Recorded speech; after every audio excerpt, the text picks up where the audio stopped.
Sempat tenang selama pandemi COVID-19, kerusuhan kembali pecah di Hong Kong setelah pemerintah Tiongkok mengajukan rancangan Undang-Undang Keamanan Nasional di wilayah semi-otonom tersebut. Carrie Lam, Kepala Eksekutif Hong Kong, meyakinkan investor internasional bahwa RUU ini akan jadi perangkat untuk menjamin keamanan Hong Kong dan tidak akan menghapus kebebasan warganya. If we want to protect the majority of the people, then if the minority of the people, indeed a very small minority of people, are going to breach the law, to organize and participate in terrorist activities, to subvert the state power, then of course they have to be bounded by the needed legislation. RUU yang akan melarang separatisme dan subversi Hong Kong dari pemerintah Tiongkok ini adalah kelanjutan dari RUU serupa yang sempat diajukan tahun 2003. Perundangan ini digulirkan menyusul demonstrasi berkepanjangan sejak Juni 2019. Menteri Luar Negeri AS, Mike Pompeo, mengecam tindakan pemerintah Beijing sebagai proposal petaka dan bisa mengakhiri kebebasan politik Hong Kong yang telah lama membedakan wilayah tersebut dari Tiongkok daratan.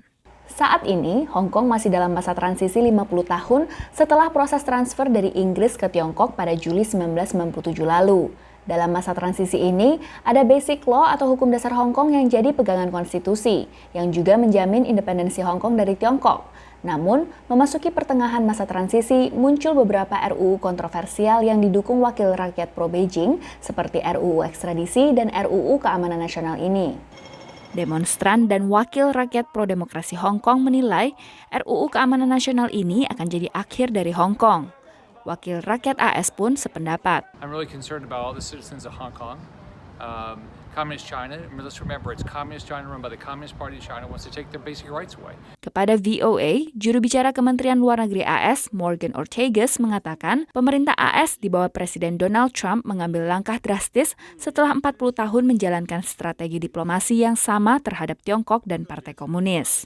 So as much as we hope to find areas in which we can work together, we are cognizant that the Chinese Communist Party and Chairman Xi only respond to strength, and we have the strength in the United States to stand up to China when they're breaking their commitments to the world, and we will do so. Tiongkok berencana untuk mengesahkan RUU Keamanan Nasional Kamis mendatang, yang didukung penuh Carrie Lam untuk penerapannya di Hong Kong.